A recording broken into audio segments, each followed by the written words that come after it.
All right, looks like we are live. Welcome. My name's Scott Maier. This is Drawing Together with Artists Network. This is where we meet every Wednesday to draw together, trying something new today, pen and ink. This will be a fun one. So as some of you have already kind of called out in the chat, the challenge today is the fact that we can't erase. So I did this preparatory drawing just to make sure that I could at least do something because it was really hard. And I wanted to kind of talk through my own kind of evolution and thinking about pen and ink for this. I want to welcome everybody. If you're new, I'd love to see where you're viewing from. I want you to know that you can follow along. So that image you see below me right here, you can find in the description. So you can bring that up and you can follow along. You'll also find a link to Artists Network where you can share your work when you're done.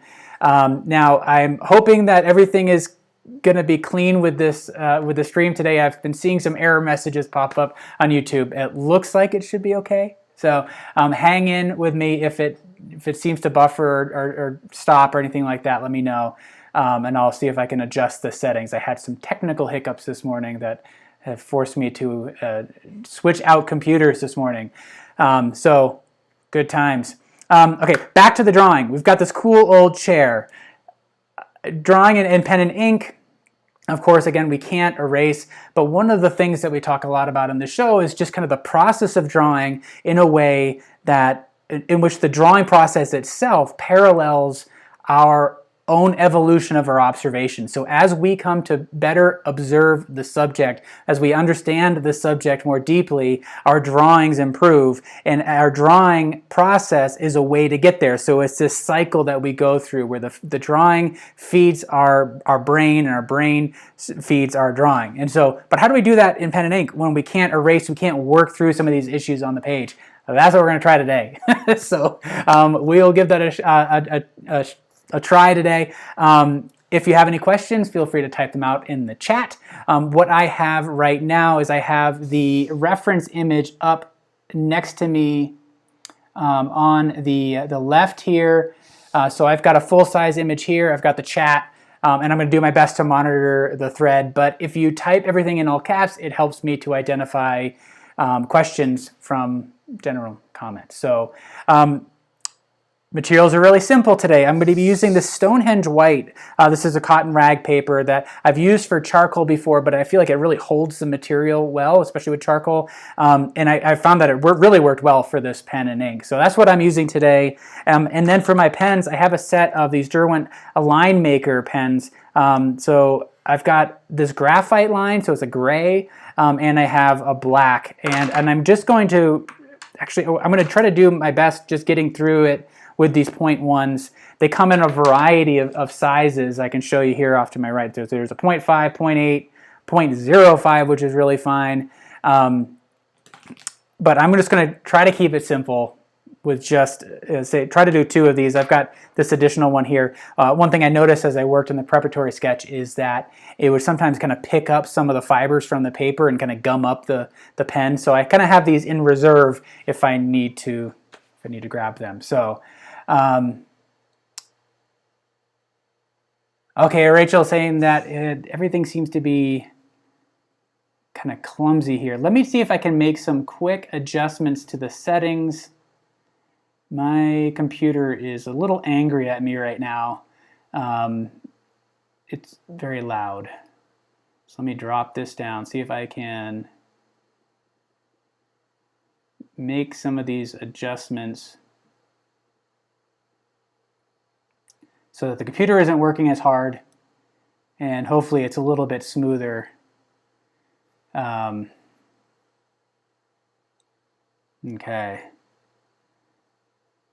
Let's see how this works. It's funny, it was all working fine this morning in the test. So again, this is live. I apologize. Doing our best. I'm going to try to take a few moments to get this fixed, however. All right, let's see if it seems like it's a bit jerky. Hold on just a second. Hang out with me for about 30 seconds while I stop the stream. I'm going to start it right.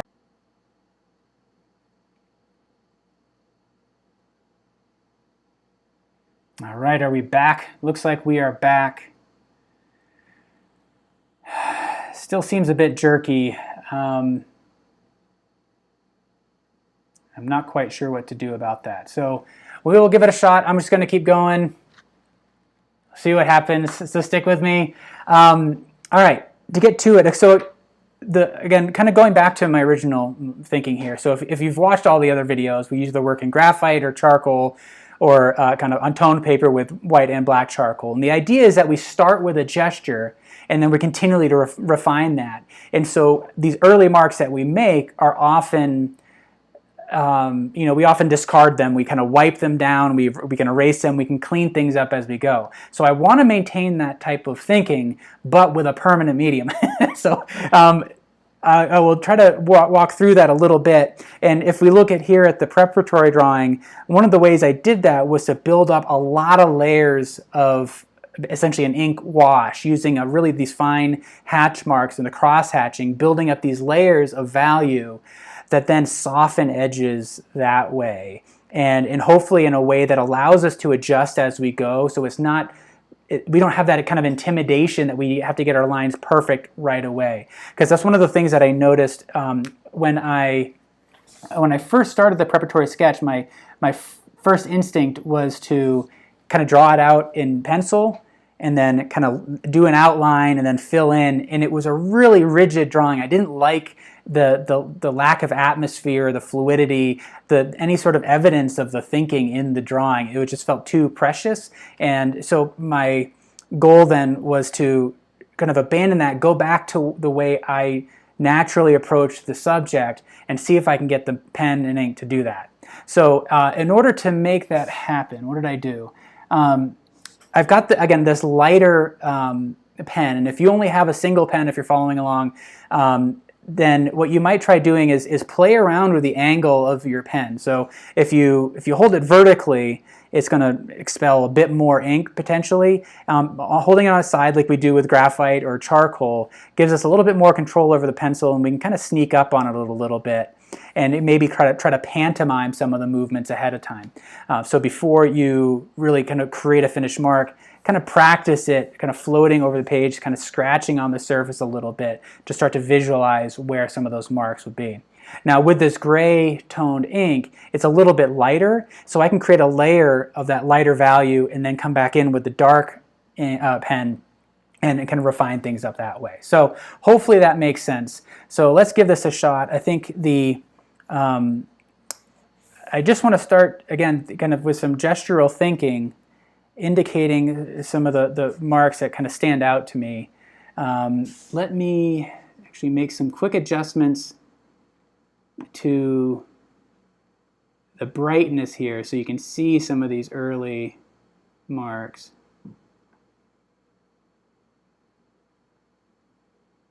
Let's see if that helps. I don't know, that didn't really help at all, did it? Sorry. This is one of the challenging issues. We've encountered this in many other subjects, especially when we're working with graphite. These early layers are so light, it looks like I'm not doing anything, but I can see the marks clearly on the page. So I'm letting marks run long, trying to think through the basic structure, moving my eyes quickly back and forth between the subject and the reference. Now in this case I have the small thumbnail that I can look at as well, so I'm looking at a small scale version of the subject as well as a larger one, and then I have the overhead projection that I can compare as I go along. And so I want to kind of create this looseness, and it's really lightweight. So initially making a mark that just kind of floats on the surface, and then dropping, adding the pressure as if I need to make a stronger mark there.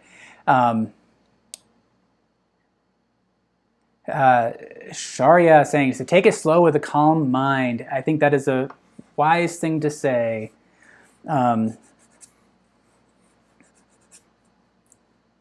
If you are, I think for me, it's really about kind of trusting the pace at which I observe things and the process I go through things.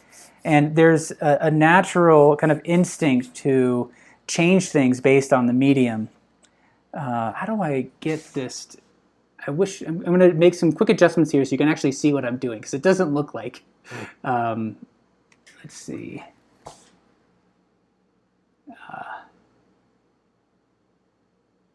Doesn't look like we can really see a whole lot. Let's see. Here we go. Maybe that works better. You can start to see some of the faint marks that I'm making with this. And again, it's just a very kind of quick reaction to the forms. And I'm not trying to be too precious with it. In some way, I want to show evidence of the evolution of the drawing, so I can let some of these original marks show through to the final.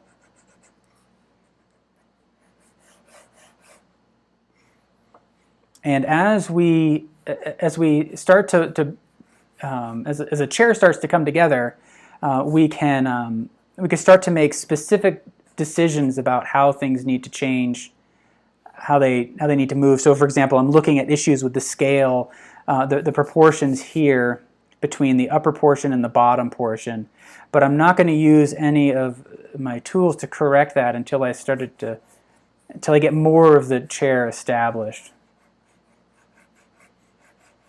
So this is really just a light gesture. If you're working in graphite, a lot of this can be kind of achieved just using a graphite pencil as well. So very similar process. I think I want to move everything up a little bit, letting those marks run long. So kind of trust the looseness of your marks early on here, and again, try to try to let the pace of your observations lead the marks, and rather than the medium itself, if that makes sense. Again, one of the things that I really struggled with in my early attempts at the preparatory drawing was that I completely changed my mindset early on, and it just became about being precise and controlled, thinking that I had to have everything planned out before I executed in the pen. And I said, "Oh, that's not working at all." I didn't like the drawing. It wasn't good drawing, is what I would kind of come to say. It's one of the things we talk about here is there's a difference between the drawing and drawing, and I tend to prioritize the act over the final product, although I think everybody, that's what kind of makes us unique, is that we each have our own association with that. So one of the things I'm looking at now what's kind of critical are these lines here that generally follow rules of perspective. So if we start at the top here, at eye level, we would be drawing horizontal lines to represent those aspects of the chair, as this chair is slightly below eye level. So as we come down from eye level, the angles that form the face of the chair start to become steeper, right? I'm going to exaggerate that motion, but it would kind of fan out. So from horizontal to kind of angled at the bottom. And so I'm looking for those subtle variations, because we're kind of fighting a couple instincts here. There's the optical truth of the chair, and there's the literal truth of the chair. So our brain knows that this line here on the chair, this line, the back of the seat, the front of the seat, the bottom, the base of the chair here, we know that they're all parallel with one another. So we think parallel, and there's an instinct to draw them as parallel. But optically, the optical truth is such that they're different, that each angle is slightly different. And if we get those slight differences accounted for, we can create a drawing that adheres to the optical truth of the subject. All right, so still using the light gray, I'll switch to the black much later on. I'm going to see how far I can go with this. Hello from Brazil. Heather, welcome. Just watching today. Working on the grapes, awesome. That sounds great. Mad moments go, hoping the pen doesn't burst halfway through. Oh, that can always be fun when it just kind of, you can see that happen here on this preparatory drawing. But that's kind of one of the reasons I chose this antique chair, this old one, is that it's a little bit more forgiving in that, you know, we can just chalk those mistakes up to the age of the chair. So, all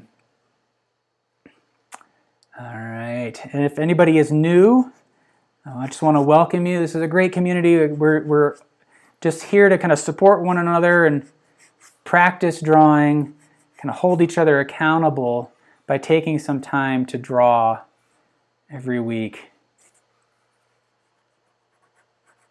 So one of the general approaches that we take in this series is to play around with edges, right, and build the drawing all up at once. So I want to try to maintain that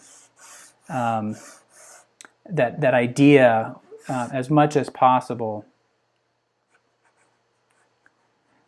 and we're gonna try to, even though we're creating these lines, we're gonna have a mindset of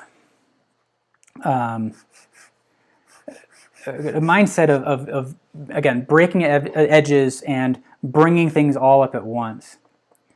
Okay, so I'm primarily looking at these angles here, and as I'm doing that, I'm kind of now adding these angles that would account for, say, the arm of the chair. I'll go right across the top here to make sure that these points here align with the rules of perspective. And what I'm observing right now is this feels off, so I need to make some decisions here.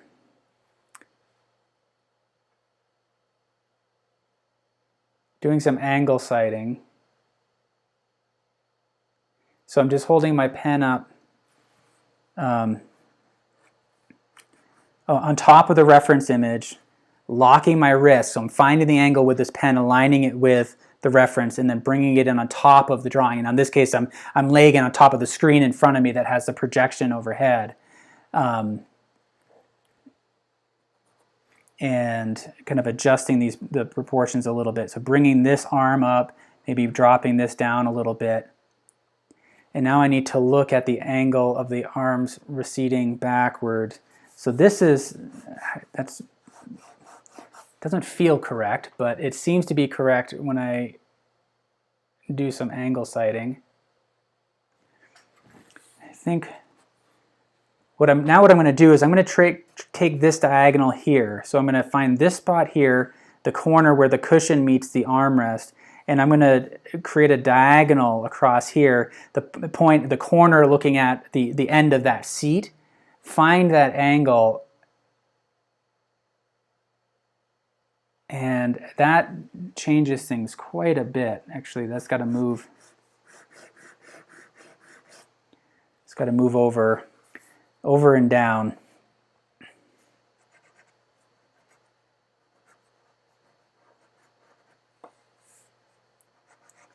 So again, trying to use the pen, which naturally feels kind of more rigid and fixed, using the pen in a way that helps us maintain kind of the gesture, the life of the subject, and the evolution of the drawing, kind of showing that on the page. So I know I need to start to build up some value here. So a lot of these lines are going to still be visible in the final, which is going to be kind of cool. We'll see how that works.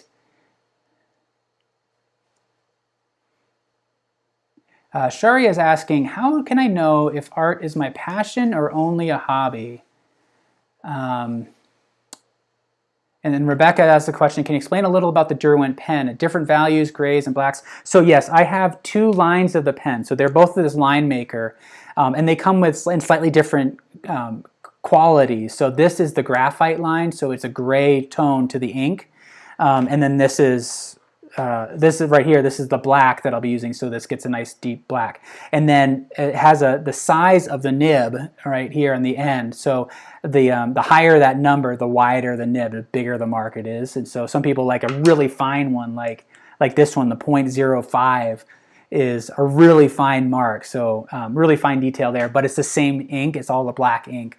So we're going to actually adjust the values through the use of cross-hatching to create these washes of value.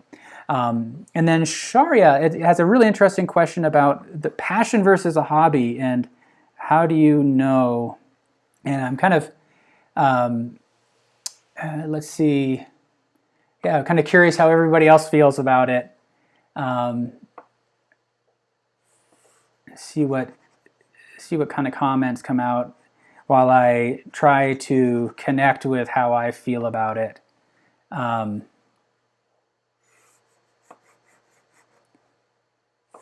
It's a really interesting question.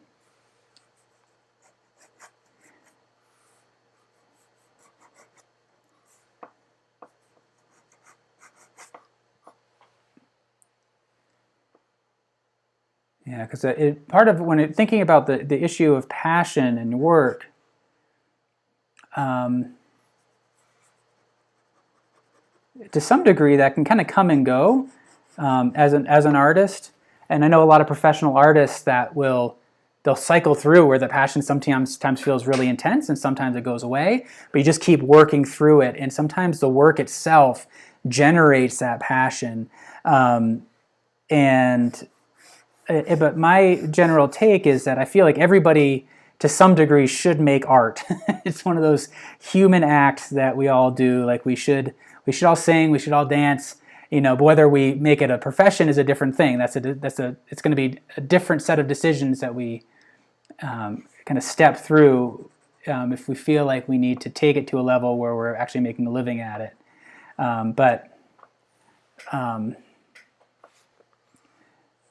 Yeah, interesting question. So, all right, so I have roughly the chair established, and I'm feeling pretty good about the overall proportions. I need to kind of clean things up a little bit to make sure that I'm seeing the forms effectively. But now I can start building out these layers of wash that I'm doing. JC has a really great comment here. Does it really matter if it's a hobby or passion as long as what you're doing feels right to you? I think that's a good question. A good statement there. But like I said, I think for me, I've never questioned whether I should or shouldn't do art. I just always have wanted to do it, but then it's a different set of questions. Like I said, when deciding to make a living, should I do art as a professional? Again, a different kind of set of criteria, and we're all going to have different ways of viewing that. But I think how we view that doesn't necessarily, in my mind, kind of make one set of decisions make the artwork any necessarily better. There can be great work made by hobbyists, great work made by professionals, or people that have really committed themselves to it. And so, committed to it, I mean, as a profession, because I know a lot of people who are just as committed and don't, think about, necessarily making a living at it, do some amazing work, or we have a different set of I don't know, am I looking for? I don't know. We have different set points with what we need to do to make us feel fulfilled. I think it's all good. I think try to take as many different experiences, put them all together to inform your work. Okay, so I'm going to start to suggest some of the details, start to map out some of the details here, like in the arm of the chair. And again, with this lighter pen, it gives me a little bit of flexibility.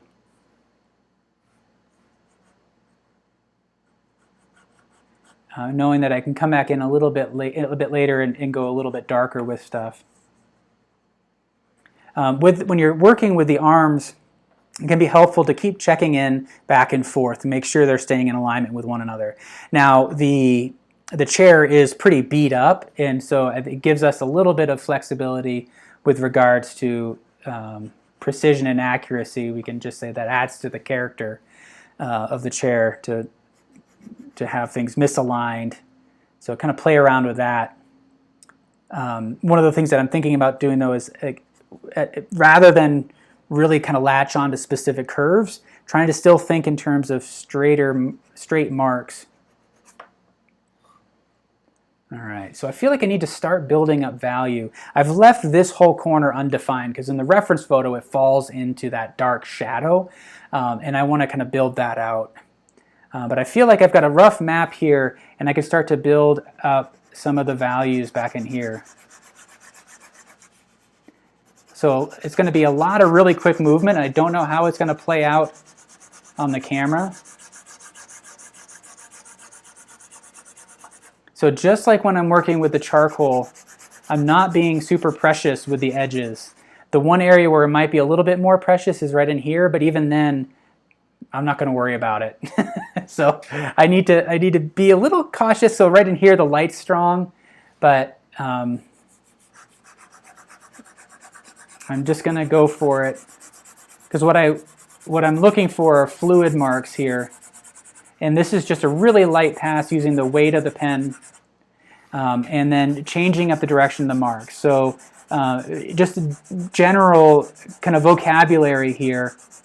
Hatch marks are marks that you're applying to the page to help create the suggestion of a value or a tone across a broad area. And hatch marks run parallel to one another generally. You take another layer on top of marks running in a different direction, and now you have what's called cross-hatching. So you have these multiple layers of value created using marks that run in different directions. I could feel this nib kind of wearing down. Let's see. And if you so back to that thought, if you have these marks running in different directions, and they kind of build up these layers of value here. I'm looking at this. This seems to have. I wonder if I wore this out in the previous drawing. Kind of lost the ink. I have to switch to another one. All right, so luckily I have backup pens here, slightly different sizes, but hopefully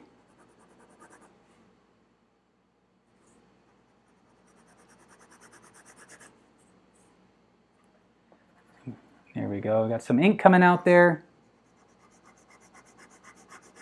So one of the things that happens to the page too with these nibs is it's scratching the paper, it's creating these embossed lines, these textures that are actually going to, I think, hopefully help create some interesting atmospheric effects. Now, and at this point, my marks, as I'm building these values up, I'm just moving back and forth, and it's going to create these little dark marks on the ends of each of these marks. So what I need to start thinking about is,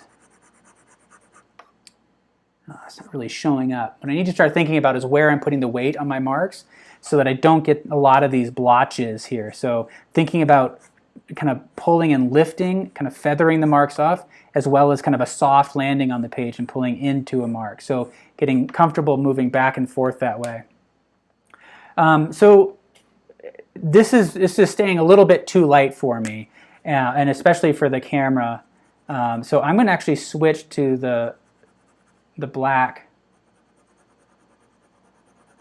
I'm going to see if it shows up a little bit better. I don't know what is going on with this. The ink is just not coming out the way I'd like it to. So I'm going to switch to the black here, and I'll use the 0.5 here, a little bit thinner.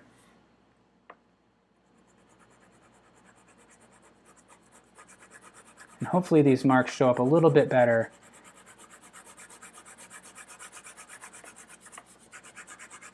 And I think what I'd encourage you to do is if you're intimidated at this point and you're like, oh my gosh, these marks are too permanent, just take a breath, keep going. What I found is that as you build up these layers of value, kind of imperfections can kind of disappear. So if you see a kind of a heavy blotch right now, just keep going. we'll keep building up layers of value and kind of cleaning as we go. And I'm taking my marks right over the edge here because I want to create a sense of light and atmosphere, soften the edges, have sharp edges in some areas. Romero's just saying, shake it. Yeah, I think I need to, but I think I'm just going to stick with this black one just because I feel like it's going to show up a little bit better on camera. Everything is coming up a little bit lighter on camera than what I'm seeing in front of me here. And so I want to make sure that it's showing effectively for you guys.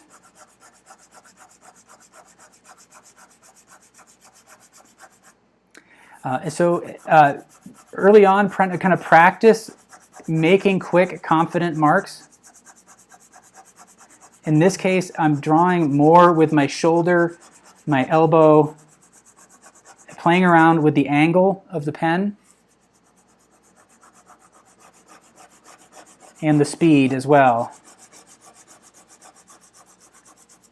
And what I found that is helpful for kind of blending these layers is to, I'll kind of show you an example. If I'm doing a dark area here and I do kind of a spot like this, I've created a sharp edge there.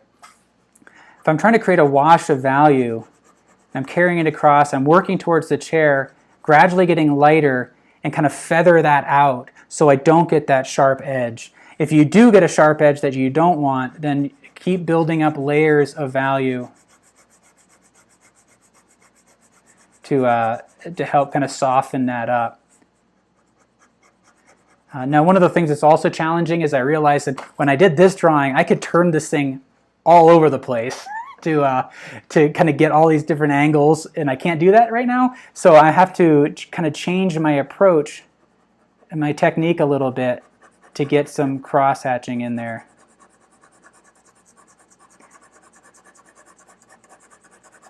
In areas like this where I'm kind of pulling into the chair, I'm prioritizing, putting a little bit more weight on this part of the stroke, lifting up as I go across. And it's all just happening very quickly.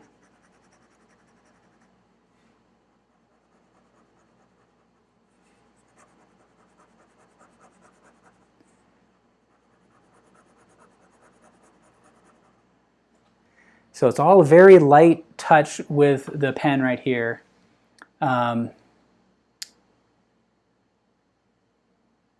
We've got somebody hello Ava, welcome. I see lots of comments for you. Oh, sorry, I missed some of the questions here. My favorite painting. Whew. Let's see. I see some interesting comments here, but I do want to get moving on with this, so I don't want to get hung up. But it's an interesting question. Favorite painting? I don't know if I have a favorite painting.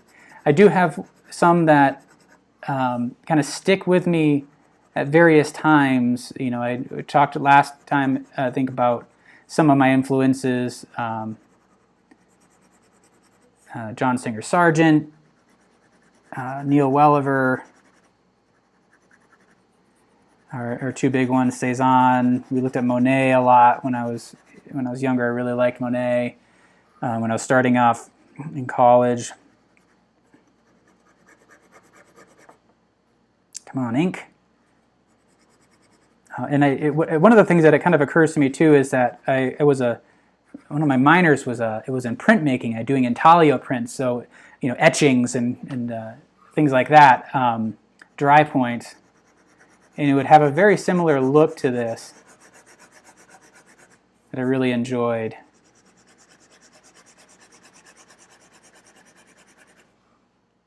All right, so I'm just building up values, kind of thinking about this edge, but I'm not being too precious with the edge right at this point. And you can see like these distinct blotches of value. I'm not going to worry about that. Wacky Doodler, what's up? Hello. Looks like we have some new people here, so I just want to welcome you all. What you're watching is Drawing Together. We meet every Wednesday, 3 p.m. Eastern to draw together. So we're trying this out in pen and ink for the first time. We're all a little intimidated because it is such a permanent medium. So there are kind of some hatch terms that I want to kind of go back to. We're talking about hatching again. Hatch marks kind of run parallel to one another, but when you're thinking about them,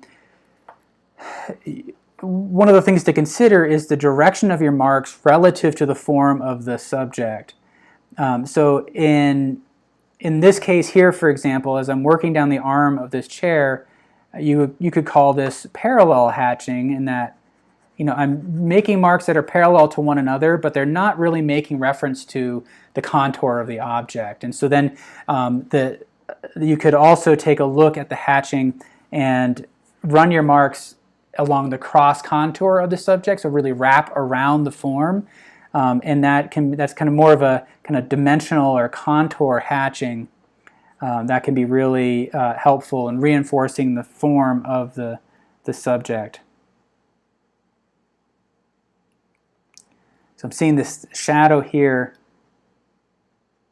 in that chair, and where I'm visualizing the line of that arm, I'm kind of placing the pen up along that line and then lifting and dragging away, getting some uneven kind of blotches in the ink. That's all right.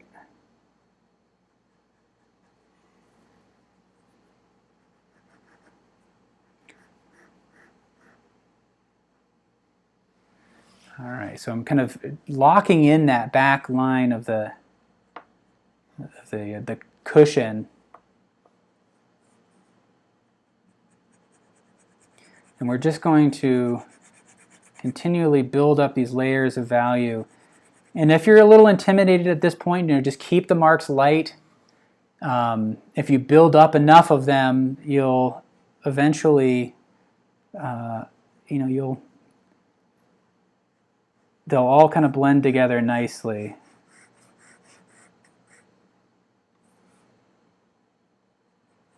So I also want to start thinking about the shadow shapes. We talked about that before in this, is that there's a few terms that you want to know in terms of shading. There's the form shadow, there's the cast shadow, and there's the shadow shape. So the form shadow is the part of the object that itself is shaded. Where you can see here on the couch, for example, the light is generally coming in from this direction. With this cushion, we get a shadow under here and off to the right. That's the form shadow, and it's also casting a shadow.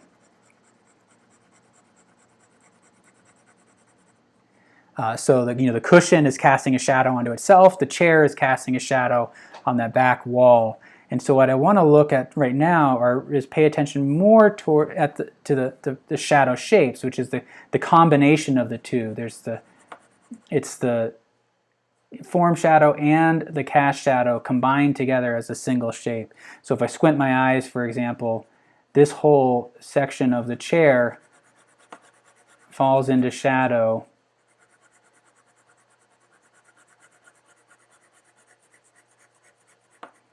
And I'm keeping that edge fairly light.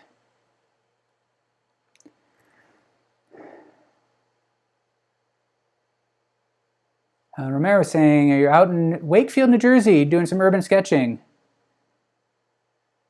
That's awesome. You're working with a Micron pen.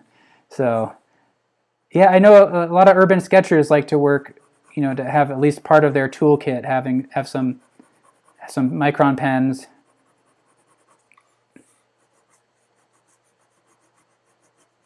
So I think that the trick to me is, again, if I'm trying to stay true to my natural inclination, is I want to focus on light and shadow. I'm going to make some quick adjustments. Contrast is a little bit high. It's a bit more accurate to what I'm seeing there. So now we can start to see the chair a little bit more effectively. I'm going to switch here from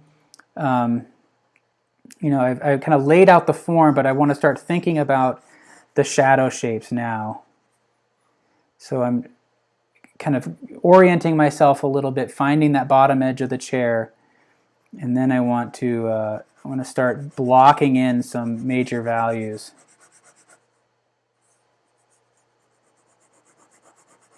So moving quickly seems to kind of slow down the ink distribution and make these really light marks. If I slow down, then it makes darker marks. So one of the ways to kind of sneak up on the forms is to, kind of keep that pen moving and make lots of layers of thin, light marks. So starting to see that basic structure of light and shadow.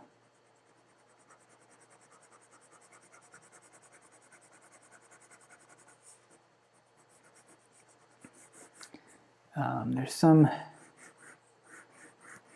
think I might move this ridge here down a little bit. Play around with the angle of the pen as well.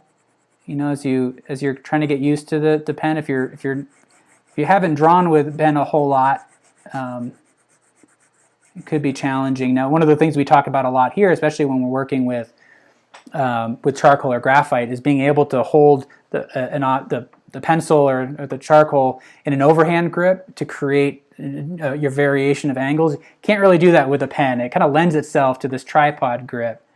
And so I kind of play around with a modified tripod grip a bit to kind of get that on its side. And so play around with different grips to see what is comfortable for you and what gives you the marks that are going to be most effective.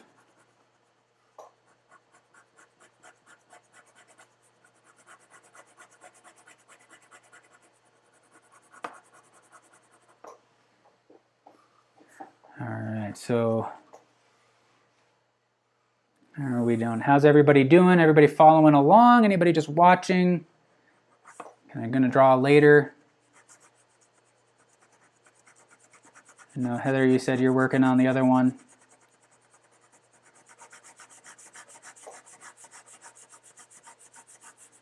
So I want to start to kind of block in some of the values over here. Now this, if you squint your eyes, you can see the light coming in, striking the seat of the chair, up the arm. Everything else is quite a bit darker. And so at this point, I'm not really worried about preserving the edge of the chair too much.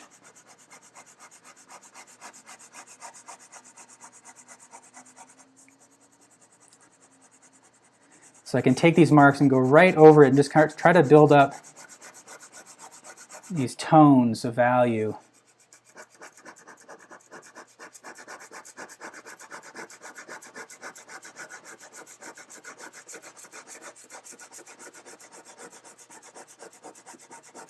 Not a very even wash that I've got going on here, but it's a matter of taking these light passes on top, kind of back and forth, kind of targeting the light areas, so kind of slowing down a little bit in some of those areas and kind of targeting those lighter areas, filling them in a bit. And again, I can feel the nib of the pen kind of scratching the surfaces, embossing, and so it's creating this texture on there, which I actually think it's going to, I found really interesting with this one here. As you're building up these layers, and the ink starts to skip across the embossed lines that you've got. So, Sharia is asking my take on abstract art. That's a good question as well. I mean, I think to me, good painting is good painting, and that can happen. That can happen with pure abstraction. It can happen with pure representational work. It can happen with a combination, kind of an abstracted form of something that's representational. But I think there's good painting is good painting in that we're creating a visual experience for the viewer, something for the viewer to interact with.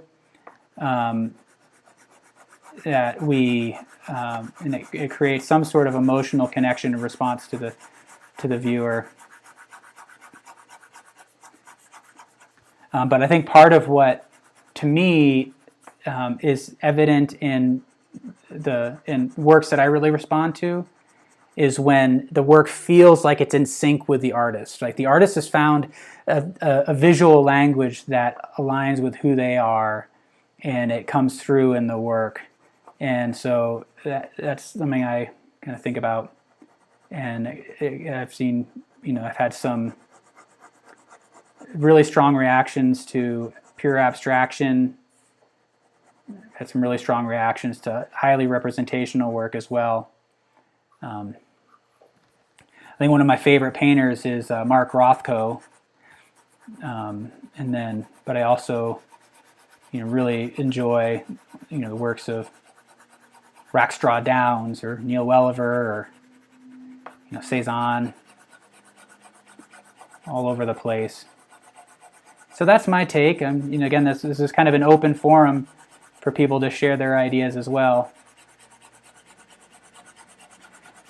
So as I'm building up these layers here, just making slight changes to the angle of my marks to try to build up a wash of value here. I want to be mindful of this angle. This is going to be a key angle here with the way the arm kind of cuts into that dark space behind it. If I run these marks in the background parallel to that arm, it's going to bring those marks to the surface. The brain's going to look at them and say, they're running in the same direction, so they must belong together. So I want to be mindful of that, and so I'm intentionally not creating marks that run this way, and it is kind of convenient actually that I can't really make those marks because I have to contort myself in order to do that.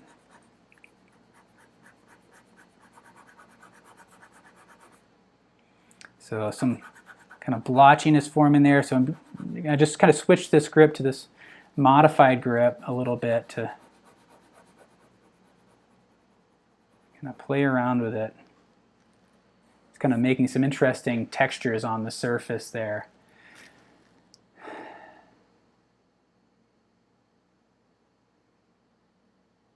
Mariana's saying I have a few sketches going on at the same time.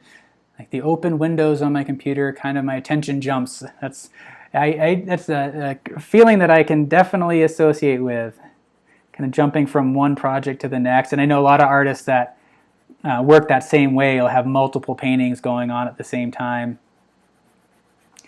Because in some ways, you might discover something in one painting that you can then apply to these other ones. You might be, work on a painting, get stuck in a spot and say, I need to work on something else, and then go back to it later, have some additional experiences to see if anything then can be applied to that other painting you're working on. So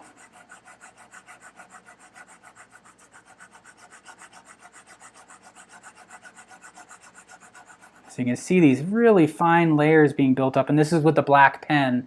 So just with a light touch, you can create some kind of loose marks here. Remember saying all representations of real objects have abstract qualities. I totally agree. I mean, when you think about this is the fundamental question that was present in the Impressionists and the Post-Impressionists is, what is the object of a painting, right? And there's and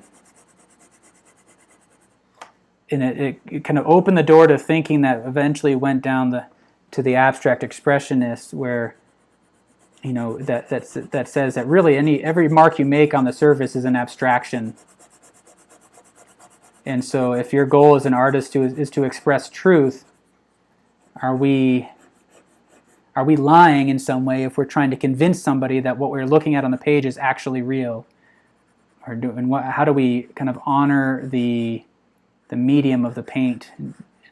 Do we need to honor the medium of the paint?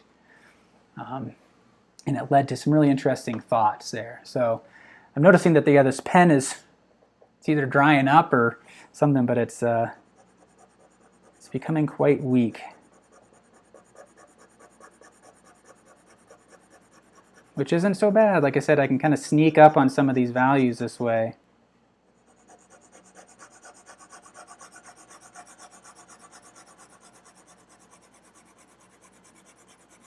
So I'm going to give everything a bit of a tone across the whole page. Even though this is going to be fairly light down here, I want to have some tone applied to the paper, so that it feels like there's intention there.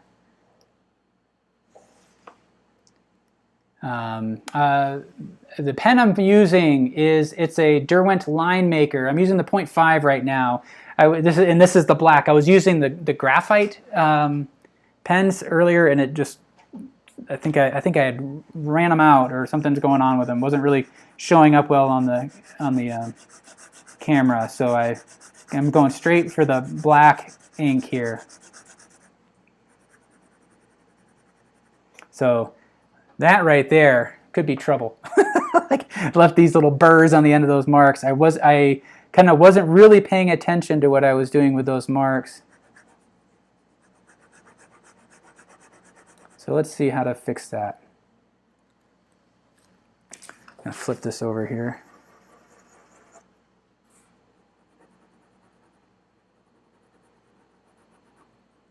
So I'm going to solidify this back corner a little bit.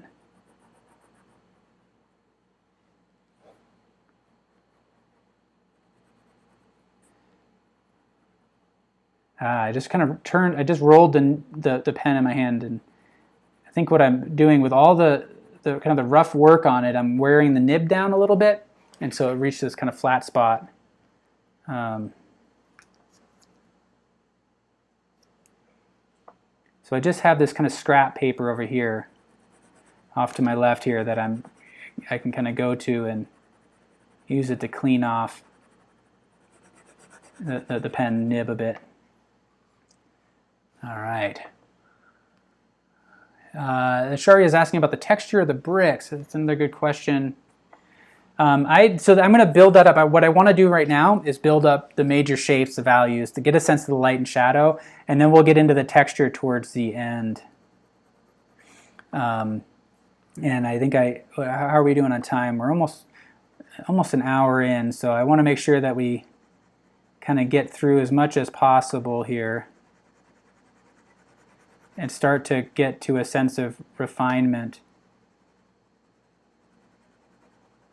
That was cool. So what I'm doing is I'm kind of rolling the pen as I go, and I just kind of hit the spot where it just released the ink, and it kind of came out in this nice blotch. So that's a fun one. What do I want to do here? I'm kind of bouncing all over the place on the chair, and intentionally.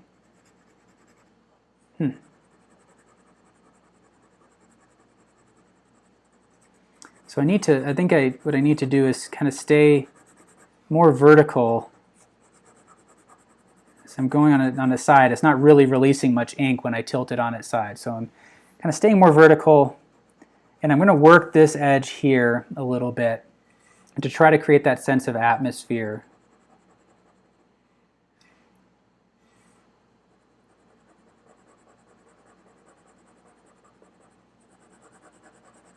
And as I'm building up these hatch marks, I'm playing around with the variation of the length of those marks, so kind of going a little bit tighter in some areas, getting a little bit wider and then tighter. And again, where I'm encountering the edge of the chair, lifting up a little bit. I'm trying not to create sharp edges along that chair, because I want this part to really emerge out of that shadow.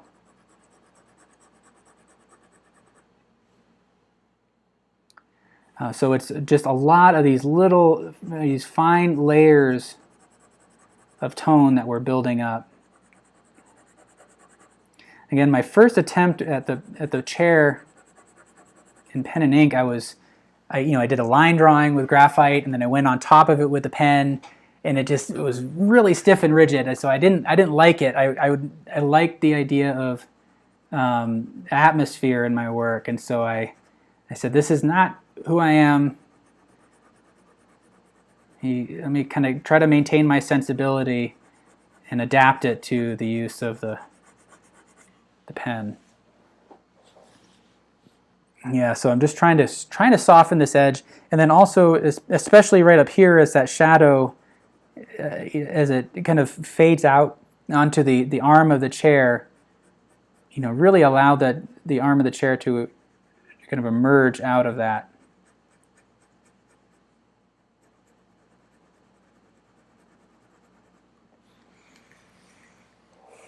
Okay.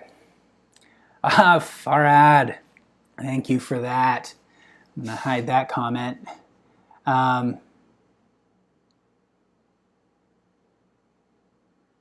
Let's see. So yeah, generally we run these about 2 hours. I try to end it in about 2 hours. Sometimes they run a little bit long. So we'll see. And again, the objective of this is to is just for us all to get together to draw. It's not necessarily how to draw or how to draw like me. I'm just trying to articulate what I'm doing to see if it's helpful. But if you know, if you're using a different medium, or if you have a totally different approach to drawing, you know, that's we're here to kind of talk through that as well. I love to hear all the different approaches.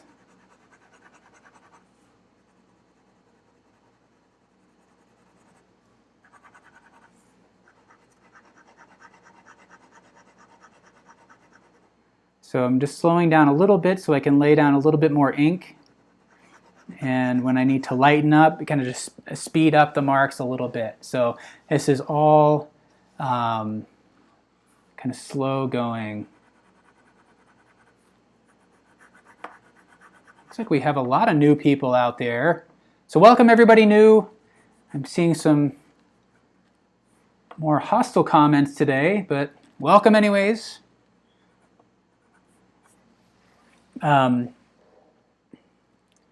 And I would love to see your work when you're done. So if you're following along, I know a lot of you kind of may take the week or so to work on your drawing and then share it on Artist Network. It's been awesome to see. So lots of really strong drawings of the cabin. That was a really fun one. All right. Sorobai, you like to draw with graphite? Awesome. This might actually be a really good subject to work with graphite on. Again, this is the first time in this series that we are working with pen and ink. So for the most part, I try to alternate or kind of vary things up with charcoal and graphite, things like that. But it's just been kind of those traditional mediums of charcoal and graphite so far. So giving it a shot with the pen and ink. We'll see how it goes. So Adele, yes, welcome. I think this, like I said, I think it would go well with to try this approach in graphite, especially with one of the harder pencils there. So.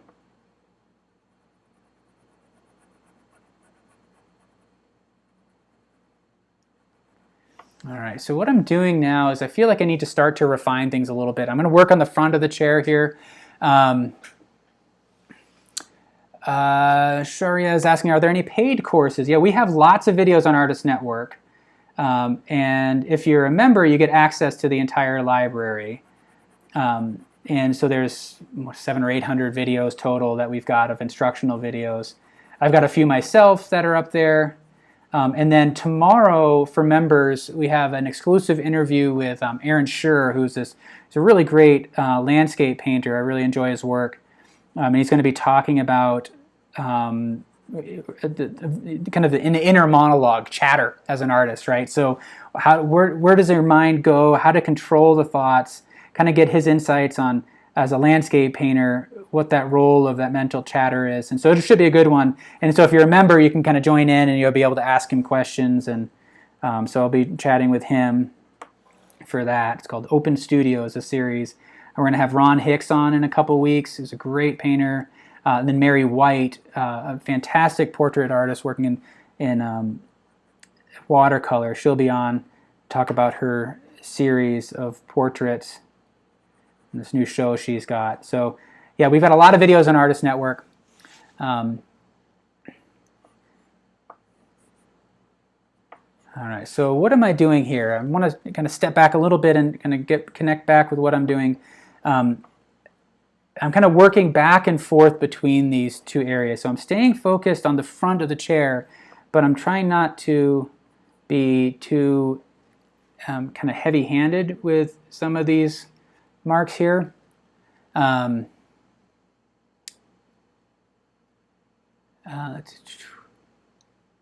right, so welcome. Yeah, it's great to see new people here. Leah, saying I'm using Prismacolor ebony and a brown colored pencil. That's awesome. Colored pencil, man. That is a really tricky medium. So it's one of those mediums that I keep coming back to, trying it out, and I haven't quite figured out how to get it to work for me. So kudos to you for working with it. So as I'm working along here, and again, in an attempt to maintain a sense of atmosphere in the work here, is I am, I've got this path here, for example. It's a darker shadow, but I'm overlapping that with a series of diagonal marks that start to soften that edge and that kind of feather over it. And then we have the shadow in on this side, so we have this sense of light coming in here, and with the shadow on this side, I want it to be soft on this, so right now this transition is too hard. So I'm going to create another layer on top, change the angle of it, and I'm pushing this way and lifting off the pages. So it's like this flicking motion to try to create a softer edge there. And in terms of creating a sense of light and shadow, that becomes really critical because hard lines are an indication to the viewer that it's the end of an object, and in this case a hard line here would be kind of confusing to the viewer. It would, their brains would be trying to solve that problem and view these as two separate shapes rather than a light and dark side of the same shape or the same object, if that makes sense. And so the way we conceive of the edges, the way we control those edges is really important in terms of creating that sense of light and shadow. And I came to that kind of late in my development as an artist. I was always very hard-edged with my work for a long time, and I think that held me back for a while. And so I've been really practicing working with some more edge, kind of stronger edge variation. So yeah, join me again tomorrow night. It'll be with Aaron Schur. Does these wonderful landscapes in pastel and does some oils as well. And he kind of travels the world painting, kind of living the dream. So yeah, at Artist Network we have a membership option. So you get the magazines. We have Artist Magazine, Watercolor, and Pastel Journal. We also have Southwest Art that we publish. So just kind of bouncing back and forth. But what I want to do is kind of now also focus on that transition here, because I've created this division, but I need to unify it with the light and shadow now.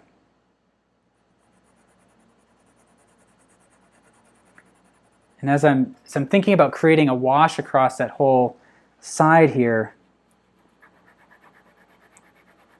I'm going to want to start and then just keep going until I've gone all the way across. Right? Now I don't want to stop midway through and leave a hard line.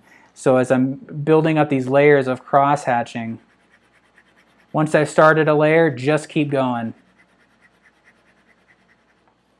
And I'm trying to, I don't have to be too precious of this edge here, not too severely.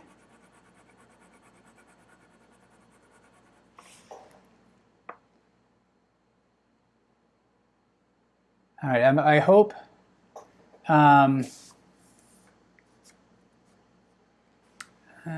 this hangs on for us all. I don't know what's going on with the internet connection today, but it's not cooperating. But I guess that's what we get when we're going live. Yeah, this pen seems to be giving me a little bit of trouble.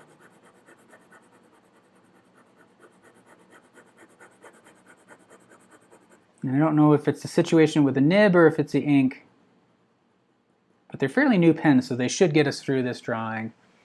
Kind of just switching over here. So I've got this kind of dark band that's forming.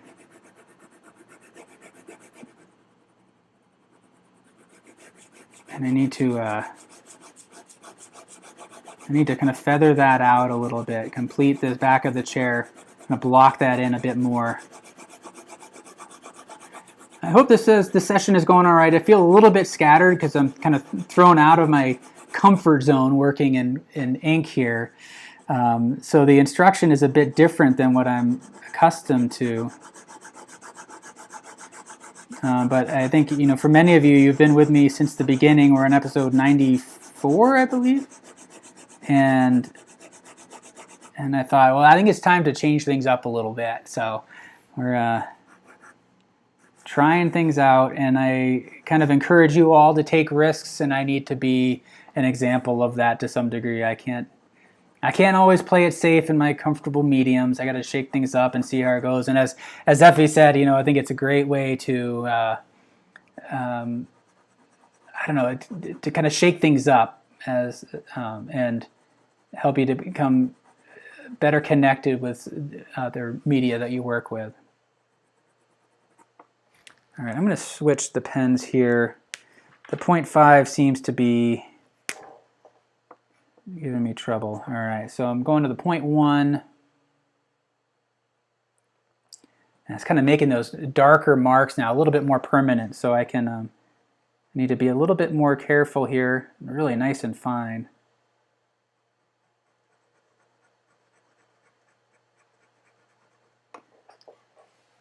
Yeah.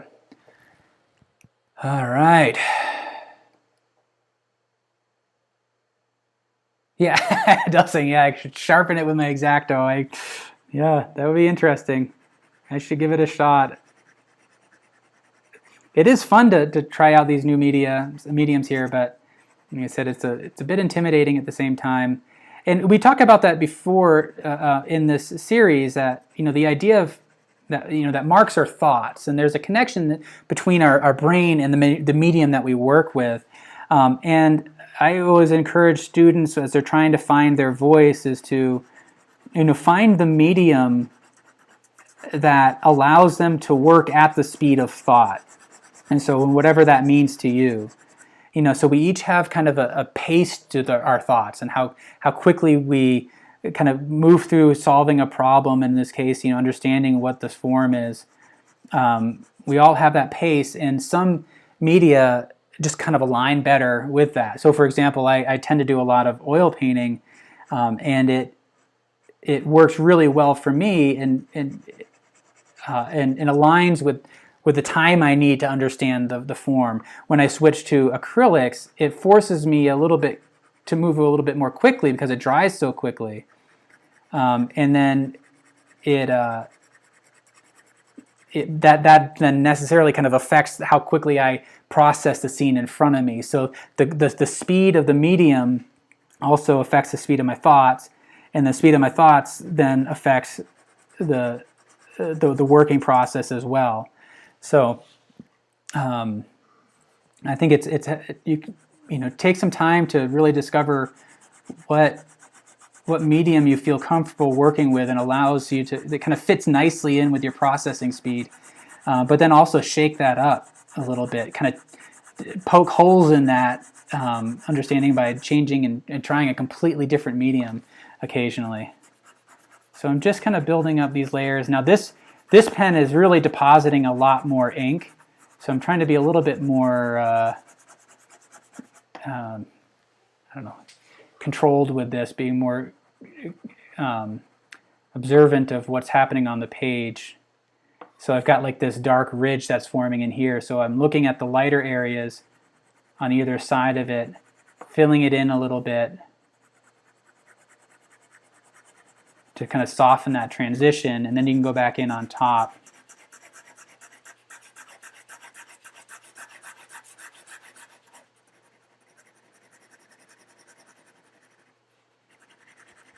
Now in this case, we have this environment that the couch is in that's all pretty well beat up, and so we don't need to have a nice, clean, precious background here.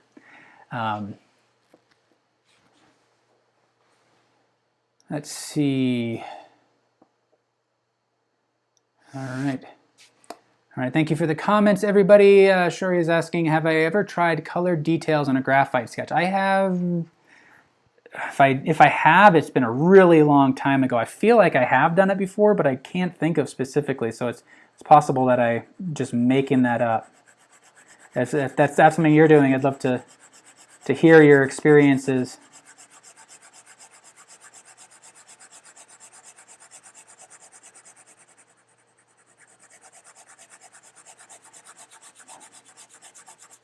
So just kind of building up values across the top portion of the drawing here.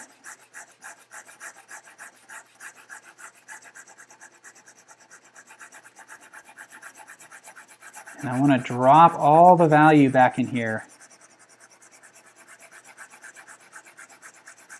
So that means just a lot of these passes of really fine marks, changing the direction slightly to build up that tone there.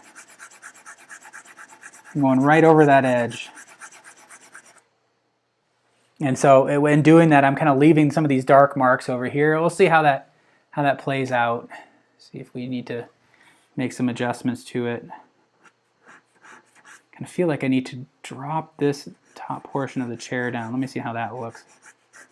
And again, as I said at the onset of this drawing, you know, by using this approach, so rather than drawing it out in graphite and then essentially filling it in with the ink, I'm making sure that on the onset I'm comfortable showing the bones of this, right? Showing all the mistakes. You're going to see, if you look closely, all those initial marks that are going to be present in there.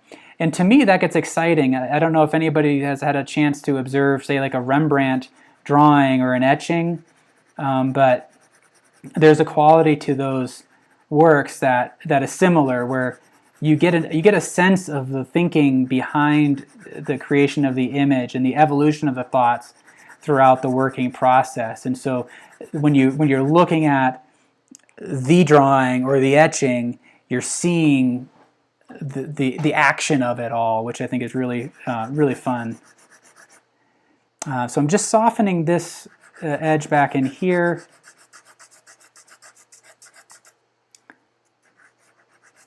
Kind of feathering it out as we move forward, because it gets darker back in here. The light strikes the top of the cushion a little bit more strongly, kind of stronger in the front.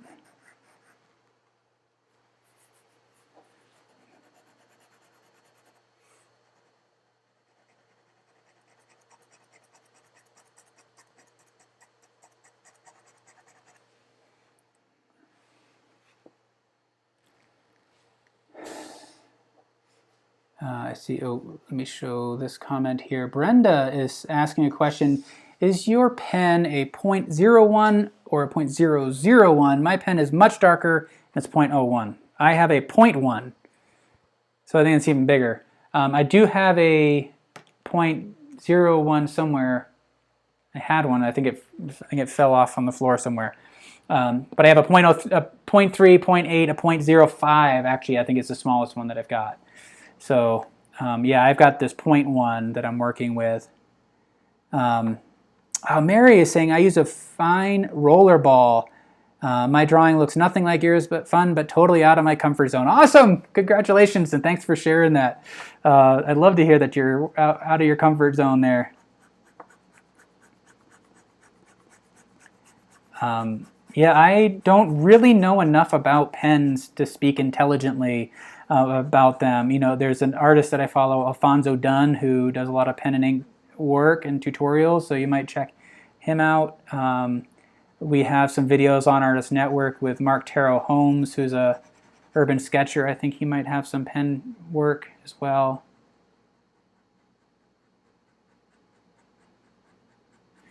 But I do notice that there is kind of an uneven quality to some of these marks where, again, if I go very quickly, it tends to create lighter marks. If I slow down, then it really starts to come out and kind of blotch your forms. But I'm going to be a little bit more controlled along this edge, and I think I need to kind of refine that a little bit here. But I'm going to let that edge kind of break up.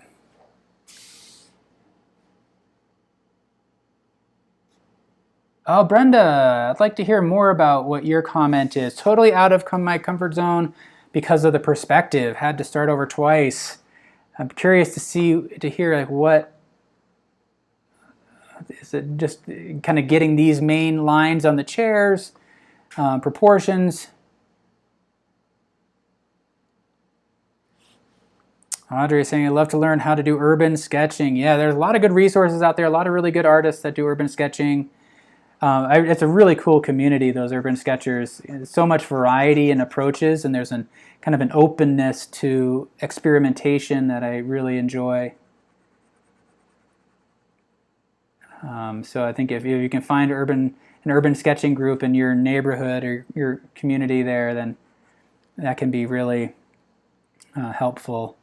All right, so I'm going to start to add a little bit of these details in here, kind of map out these folds and on the arm, the chair here. I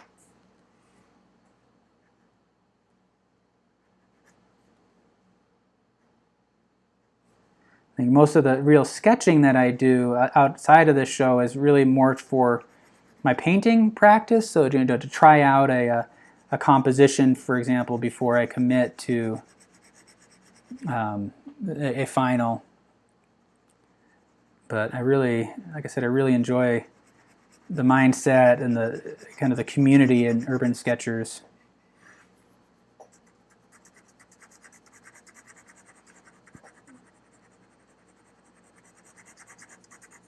So I'm just trying to be conscious of where I'm lifting and dropping my marks here. So for example, this hard mark here pops out of kind of these softer marks, and that helps to advance that corner. It might help with the perspective a little bit.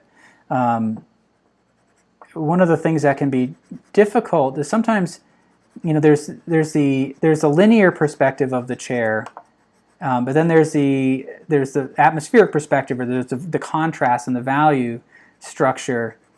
And what I've had happen to me in the past is I'll kind of map out the linear perspective and draw the lines, and it still doesn't quite, everything looks off a little bit.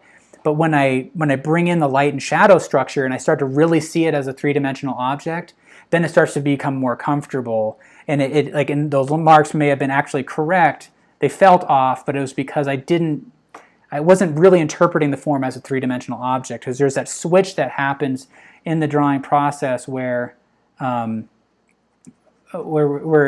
all of a sudden we go from seeing marks on a two-dimensional surface to a three-dimensional object on the page. And then things like proportion and perspective can sometimes become more apparent. It becomes easier to see where something is off, because now you're seeing it in the context of it being a three-dimensional object rather than marks on the page, two-dimensional marks on the page. So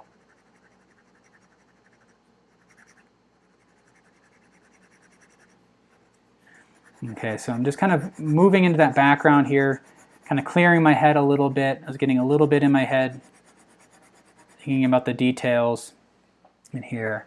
But I'm kind of just softening this back corner so to bring that arm out a little bit. And right now it's a little bit too strong, so I want to actually kind of give a wash across here. So just a really light pass. And as I work up to the top, leaning in on the pressure a little bit, lifting up as I come forward to kind of soften that up. And that's a technique that you can use in graphite, charcoal, really any medium.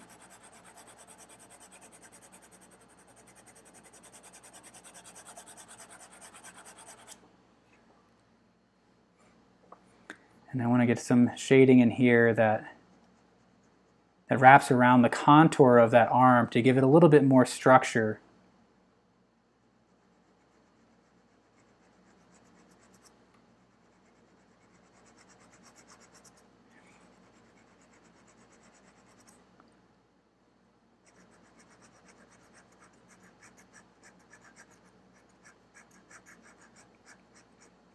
I think I brought in the value a little bit too close right in there.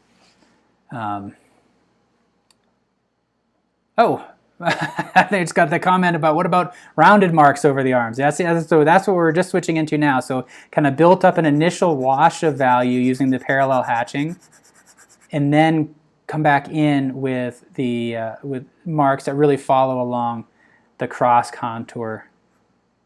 So kind of using a combination of those two. And so some of those marks are, they turn it into a bit of a mess. I feel like I overdid it here. That's all right. I'm just going to keep going.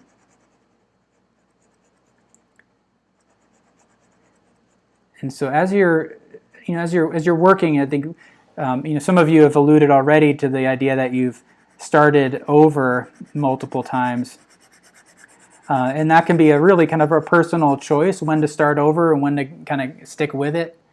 In general, I'll tend to stick with something, perhaps a little too long. Like I'll know kind of early on that I made a decision that's going to be permanent and maybe not the best decision. So but what I'll do is I'll just say, all right, if I already know that this work is kind of a loss, I'm going to try to reclaim that loss a little bit by sticking with it and using that as an experimental piece to kind of see if I can discover something else that might kind of layer on. And then if I know, all right, I've made one big mistake, I can't reclaim it, let me get all my other mistakes out on this, and then I'll switch to the final version. But it's one of those personal decisions for you as the artist. You'll decide what's right for you in those moments.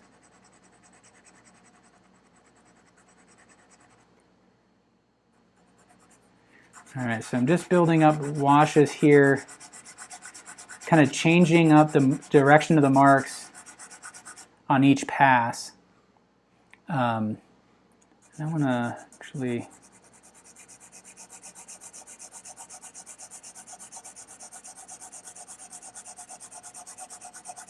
just going to keep building up values back in here. I mean, anybody who's seen this show knows how much I like to use like a paper towel to wipe things down and unify. I can't do that here. So I'm struggling a little bit with that instinct just to go like this and just wipe it all down. We talk about that quite a bit in this series, if you're new, is the idea of balancing variety and unity. Every time we make a mark on the page, we're creating a variation. We're creating a division. And that division becomes exciting, and that's what defines the objects. But it can also, as those divisions start to pile up, it makes it difficult sometimes for the viewer to interpret the form. And so then what I'm constantly battling with in charcoal and graphite, and you'll see this if you look back at some of the past episodes, creating these divisions and wiping it down to unify everything again, then dividing it again, creating more contrast, and then wiping it down to unify.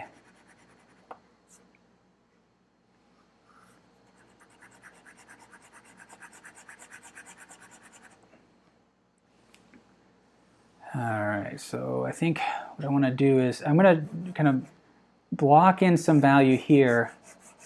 I'm going to try to run these marks in so that they're consistent with the perspective of the arm and in the length of the arm there.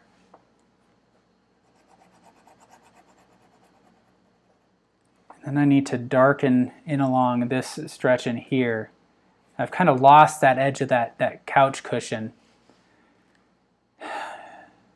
AP Creations, how to do a smooth shade, please help. So are you using pen and ink? And is that what we're looking at doing?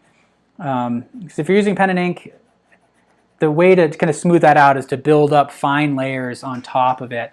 And so you can kind of you saw me do this over here. If I have kind of sharp edges like this and here, it gets a little bit lighter in the center here and a little bit lighter to the outer edge of this darker path. So then I'll take another pass in here with slightly smaller marks to kind of darken in that center, and then move to the side of that and darken as well, and kind of just keep changing the direction of your marks to build up those values.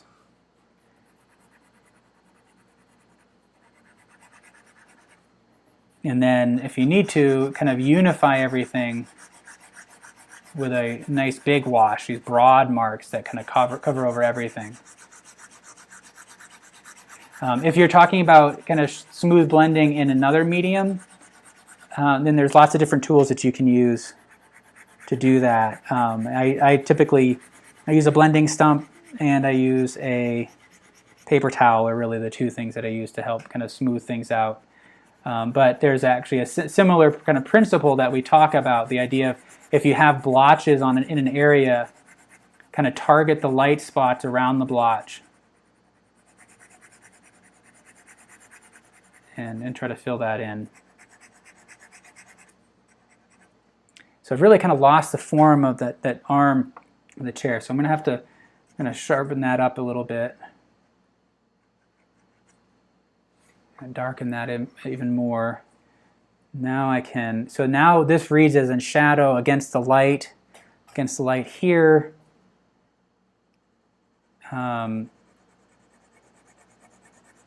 So right now my brain is working on solving the problem of that arm, even though I'm working on the chair, on the seat, I mean, the cushion. So what do I want to do? I need to darken in here, and it's a little bit kind of harder of an edge. This gets really dark kind of in this section. So I'm going to slow down the marks just a little bit, feather them out so I don't have a hard line here.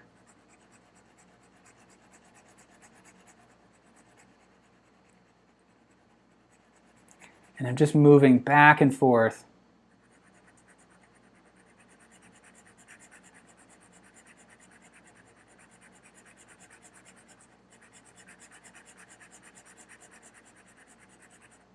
Kind of varying the pressure, kind of creating that shadow effect in there. And then right in here it starts to get a little bit sharper, more defined. So I'll pull some of that out a little bit. So change the direction of the marks again.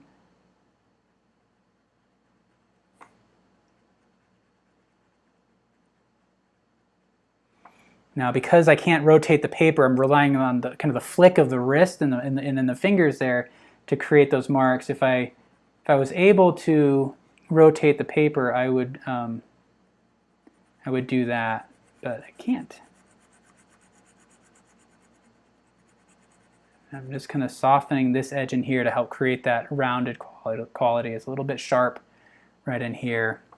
And we can really see how the front of the cushion here falls into shadow.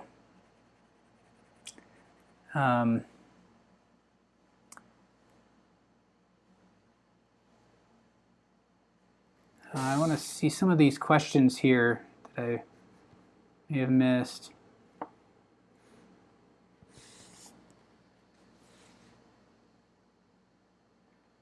I'm kind of, if I missed anything, let me know. I really do try to answer as many questions as I can. Sometimes I miss them. It's hard to kind of pick them out on the screen here sometimes.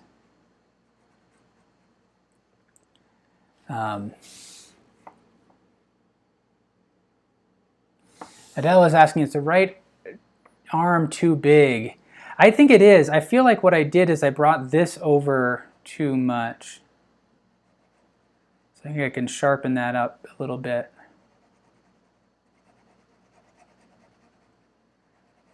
There's probably going to be all sorts of issues with the proportions here, but that's kind of part of it. If you look at Van Gogh's work, for example, you'll see an interesting approach that he takes, because he's a competent draftsman, right? But he'll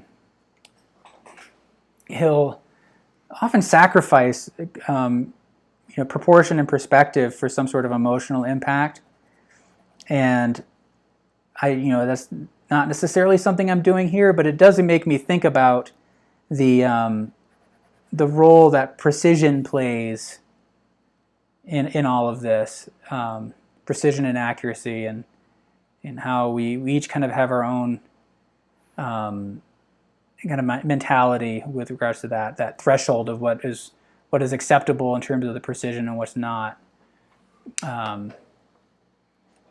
If I were to approach this more like Van Gogh, then I would kind of lock on to kind of the emotional quality of this a bit more, and then allow the marks in an abstract way to become more kind of expressive of that. But I am not him for sure.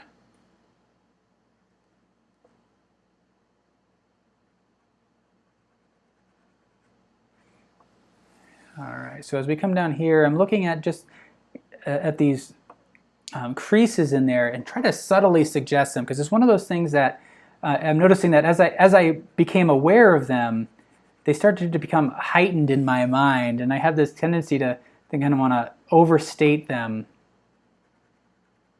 But when I squint my eyes and look at them, they kind of disappear, and so I need to let that drive my decision making, is go by what I'm seeing when I squint my eyes.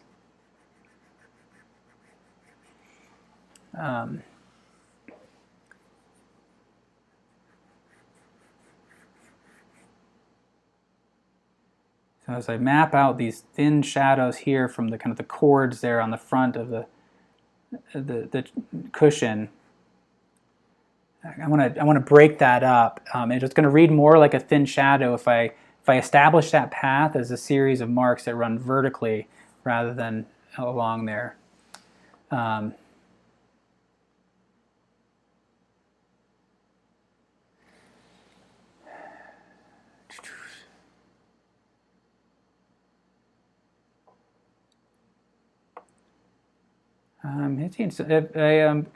There's a bunch of kind of discussions happening in the chat, and I can't quite follow them, but they look really interesting. Yeah, you know, we tend to get onto these topics here about our own kind of sensibilities as artists, and I think it's just really fascinating to see, you know, such variety in this. You know, we all have different associations, relationships with the art making process, with art itself, and yeah, I think my big concern is that I want to see more people make art. You know, I think it's awesome to see everybody here that does it, but I think, you know, sometimes I see, you know, people who just often right out the gate they're like, well, I'm not an artist, I don't do it. And that seems kind of sad to me. Like, even if you just did it for yourself and never had to share it with somebody, I think it can be helpful. But at the same time, you know, I believe the same is true for, you know, dancing and singing and writing, all the art forms. I think we should all do them to some degree, and I don't do all of those. So, but it just makes me sad to think that somebody would gate their impulse to make work because they feel like they're not good enough. And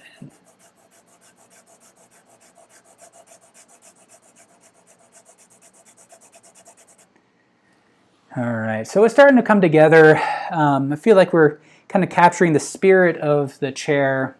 I know we're about an hour and a half in, so I'm gonna keep going with this, and join me as long as you feel comfortable. If you are new, then what you're watching is Drawing Together. My name is Scott Maier, and I am with Artist Network.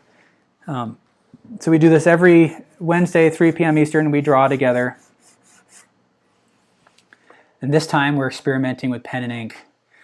And I think what I need to do,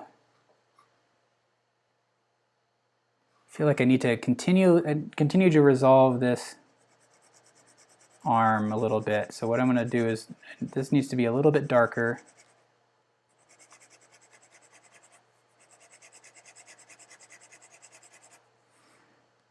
And then this shadow can be deeper, I think.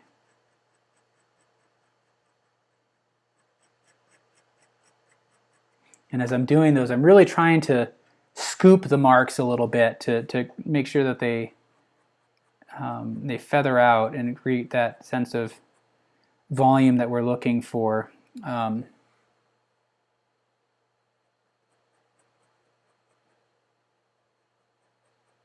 This pen seems to be working. Some of the other ones, either they're running low on ink already, or I've damaged the nib.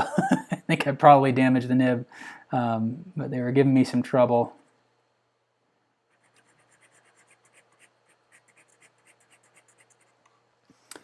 All right.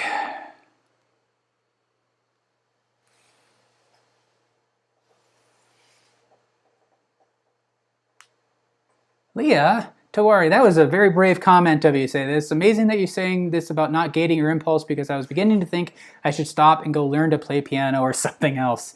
Oh man, I kind of chuckle because it's still something I connect with as well.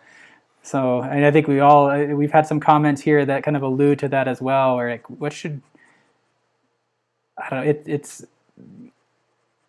To me, art making it's a really kind of curious impulse, because yeah, it's hard to know where it comes from, and you know, we tend to want to justify what we do, and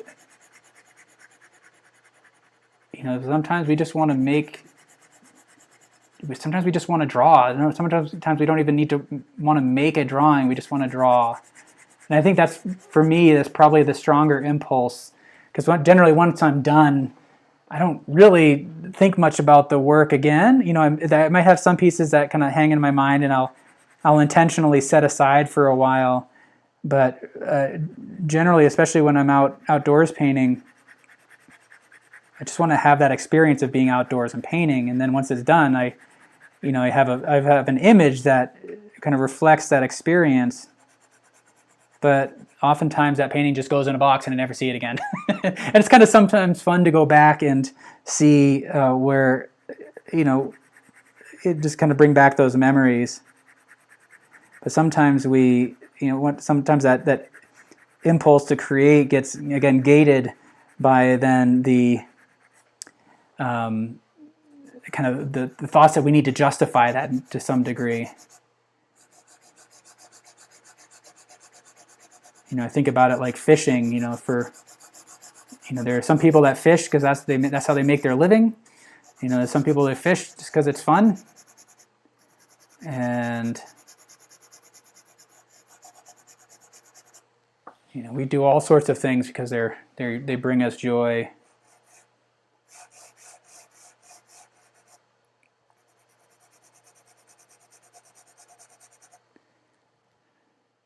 So there's what I'm observing right in here is a little bit of bounce light underneath that couch cushion. And so what I'm doing now, I think what I want to do is I want to build up a value here.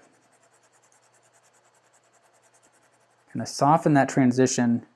Got to turn a little bit so I can get these kind of vertical marks here. So if we have the underside of that cushion right here, I'm going to darken it. I apologize if I'm dipping into the shot too much. I'm going to try to be mindful of that, but I'm going to sharpen this in here.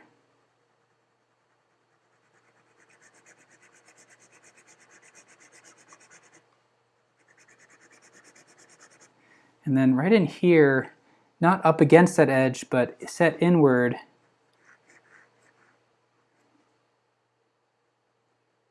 I'm going to darken right in up here. Because then we have that light striking along that kind of cord along the front.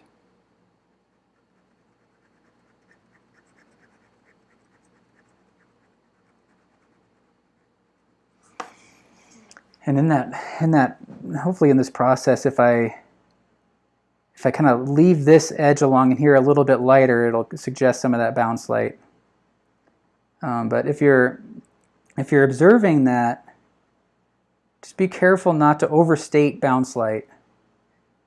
That's one thing that I struggled with, and it's something that I've had to kind of help some students through in the past, is sometimes we become aware of these subtle variations in value, and then there's a tendency to overstate those subtle variations, make them more explicit in the drawing than in real life. And bounce light is one of those areas that happens. So it's that little bit of light that bounces off the floor and catches the underside of that cushion.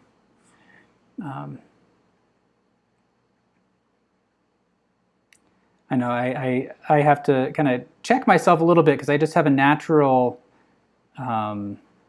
inclination towards subtlety, and that may not be everybody's kind of flavor, of art making. Some people like big, bold statements. I'm going to darken this spot right in here.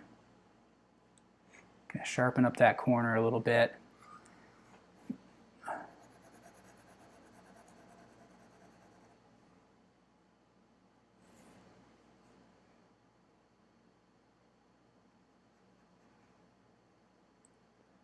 So I find this process far more meditative, I think, than some others, just because you're seeing this thing emerge slowly out of the page, and we talked about that before. It's been a long time since we talked about that, but the idea that drawing, we use the term draw in many different ways. We say when drawing, that's what we're doing here. We're making these pictures. We're making marks on the surface of the paper. But we also use that term when we're pulling names from a hat, water from a well, drawing blood from a vein. Generally, when you're drawing, you're pulling something out.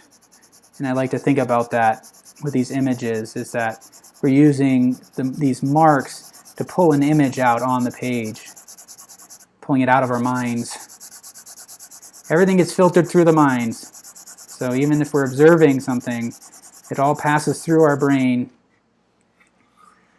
and then down our arm, through the hand and the material onto the surface. So there's kind of a direct connection between these marks and our thinking selves. Sorry, I'm cutting into that shot a little bit. I just really want to darken this shadow a bit more.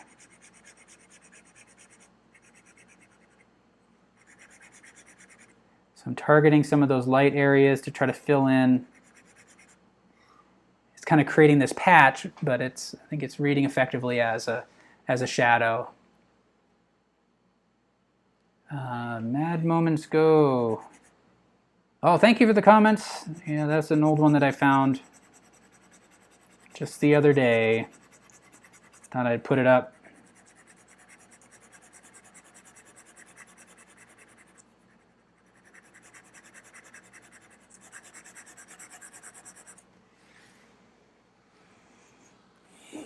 All right. So I'm just focusing on this side, trying to smooth things out a little bit. I'm not too worried about kind of craziness happening in the area around the chair. If anything, that might help to reinforce kind of an understanding of that space.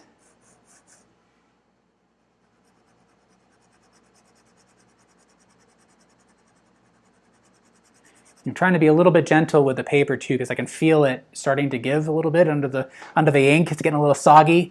So, Claude is asking if I'd be able to do a session outdoors. That's an interesting question. I don't know if I'd be able to. I don't know as if I'd have sufficient bandwidth, depending on, I guess, where I'm at. I do have a plein air painting course on Artist Network. I would love to do a plein air course, especially as part of this live stream. If I could figure it out, I'm not quite sure how I would handle the whole issue with the internet, especially since we seem to be having trouble today. And then I'm in the comfort of my home here, so it could be a challenge. All right, what am I doing here? Gotten a little distracted here. I think I need to come back to this. So I'm recognizing that some of the marks that I'm making are really driven by just the just the setup, you know, what I'm actually able to access. So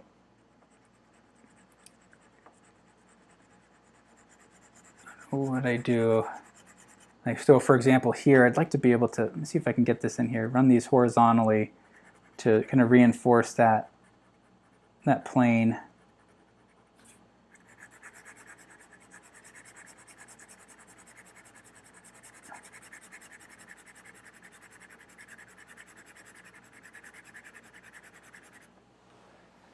All right.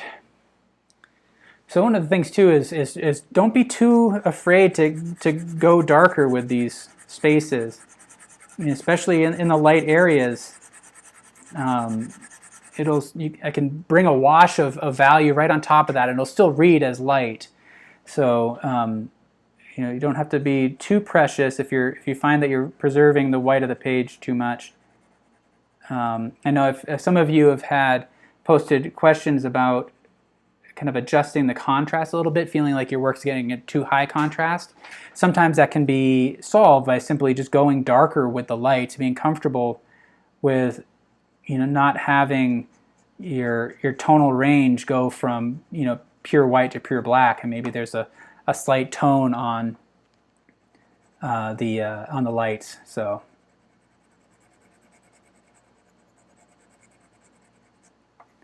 kind of softening that edge a little bit there. And I like this shadow that creeps up across here. One of the great things about, you know, really building your work on the light is that it helps to suggest more beyond, you know, what's beyond the edge of the paper, right? So for example, with this shadow, we can kind of get a sense of either a door or a window off here that's shining in. The quality of light suggests the environment outside it as well. So even if it's not something that we pick up on consciously, there's part of our brains that are kind of reacting to some of those external forces that we may not see, you know, may not really notice right out the gate. So, all right, so I lost some of those. This is an interesting texture here on the back of the chair. Kind of map this out a little bit.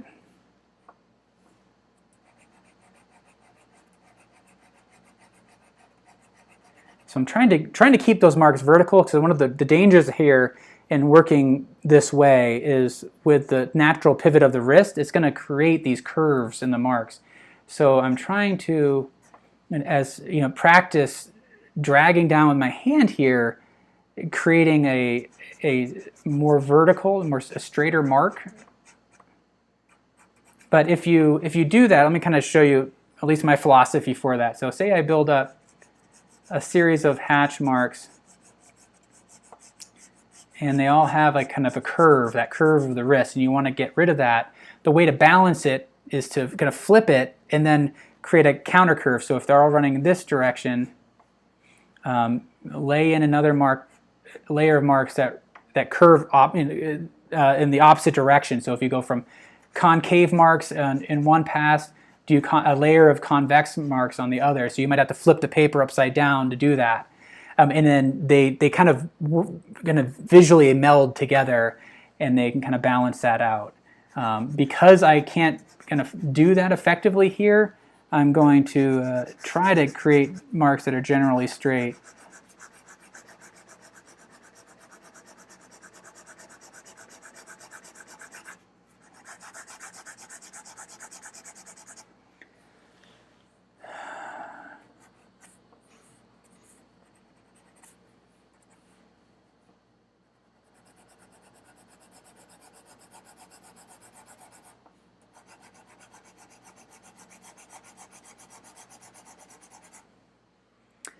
All right, whew. This is really wearing on me. I can feel my brain is starting to fade already. So, Amy is saying I can't do videos live. Usually make them and then upload. Yeah, that's it took me a little while to get used to doing the live stuff. Now it's kind of gotten a little bit easier for me, but I totally get that. It's nice to have that control. Although I think one of the things that I find really kind of helpful in this is that because I can't kind of go back and fix things, it just puts my brain in a different space. I noticed that when recording either just audio or a full video, as soon as I see that red button, the red blinking light that says they're recording, my brain just kind of shuts down. So, but when it's live, it's like there's a little bit of pressure that says, "Oh, I can't really afford to shut down right now, so I got to keep going." But that does happen sometimes here. A live video, I'll just lose that train of thought. So,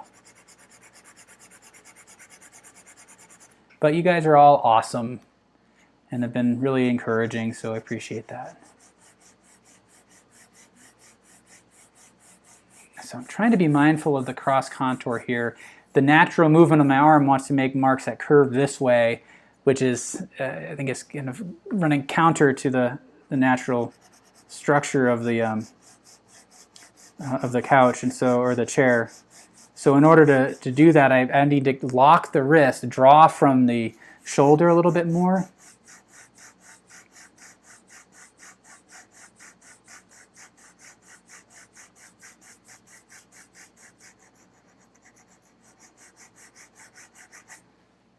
All right, and then I'm going to switch over here, basically just doing a really strong crosshatch, so vertical and horizontal marks.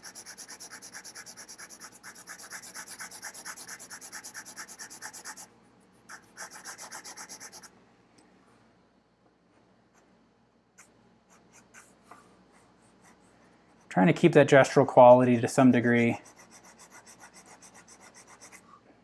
Again, because I want something that kind of reflects my sensibility, aligns with the way I process the information, just translated through pen versus charcoal or graphite. It's one of the things that I really love too about seeing everybody's work is that you see, even though we're working from the same image, we can never really escape our own natural sensibilities. There's it's just like our tone of voice. You can learn to improve or singing, right? But you can kind of try to hit the notes, but there's a natural quality that we all have that is unique to us. So, and that comes through in all the drawings. So I'm hoping that this drawing here reflects, again, something about my own natural sensibility. And although it can be helpful, especially in the cases of master copies, to kind of try on different voices, play around with that to see really what you connect with. So maybe get more graphic in some works, some looser in others.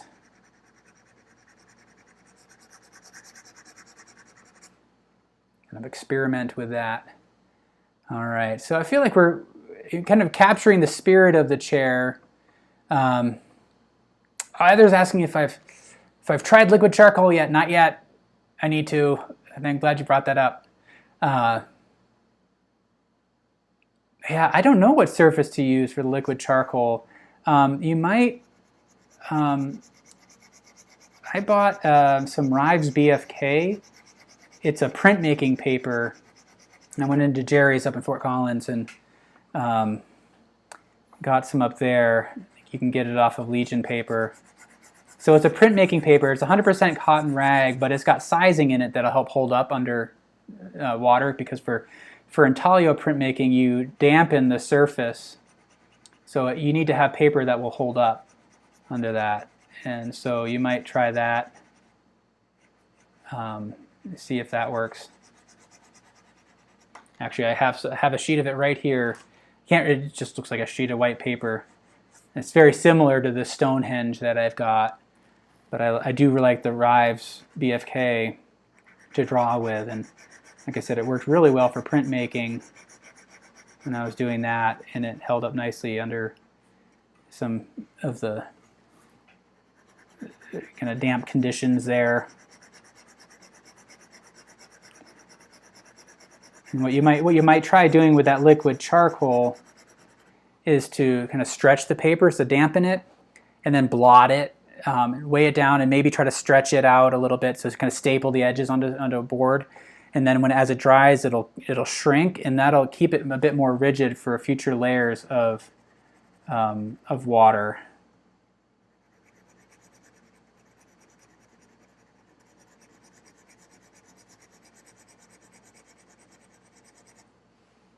All right, what do I need here? I tell you, my brain feels like it's going right now. My brain feels fried, which is great. That's what happens when you're trying a new medium.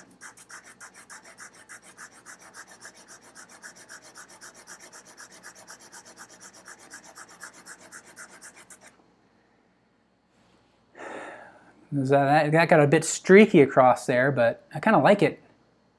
I'm going to keep that. Luckily, those marks kind of align with the contour of the chair, so.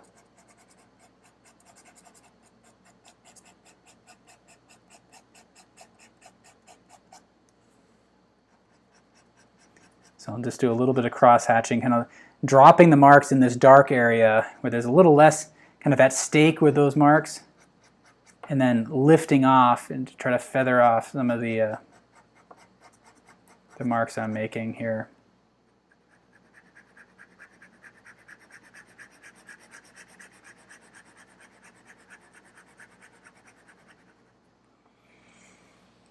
And I think I need to kind of sharpen this a little bit. So, but I think we're at 2 hours now, so I could probably call it quits. I don't think I can really do anything more to this drawing that you haven't already seen, so I may work on this a bit off screen, and if I do, I'll post the revision up on Artist Network on that page, the show page, that you'll find in the description. You'll find it pinned to the top of the chat here.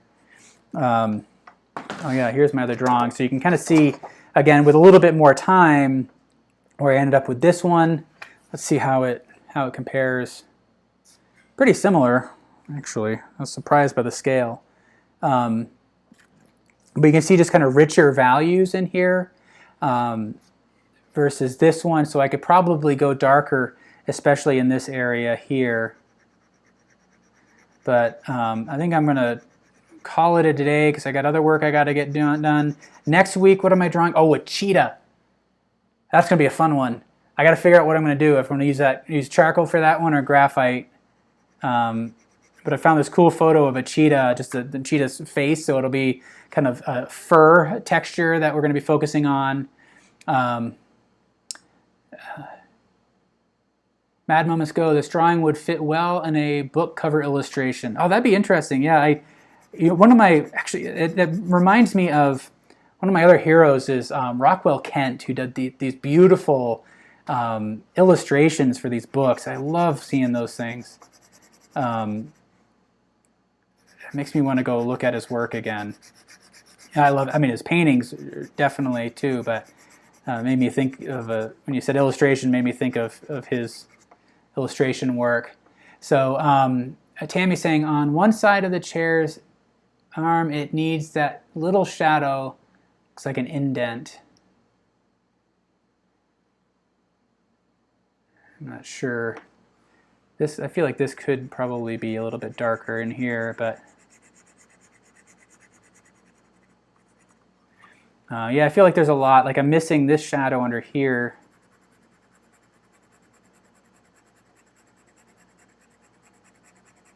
So I'll kind of work on that. But I want to thank you all for joining me. Thank you for supporting me through this challenging subject, working with pen and ink for the first time. But you guys are awesome. So thank you so much. And I will see you all next Wednesday. We'll see what we do there. I may come back to pen and ink at some point, but not next week. I think I need a break from it. So for all of you who are working with this, good luck. I love to hear how it all goes. I'm really kind of impressed with some of you that have been vulnerable enough to share some of the works that you're kind of less confident with. You may say, this wasn't my strongest drawing, but I'm going to share it anyways. That's really encouraging. So I thank you all for doing that. Thank you all for making this an awesome show. I will see you all next week. For anybody who's new, Francis, I just see your comment. Thank you. Thank you for joining us. Tell your friends. We'd like to see this community go. We've been going for over a year. We're coming up almost on 100 episodes already. And we're still going strong. So see you all next weekend. Next week. Have a great weekend.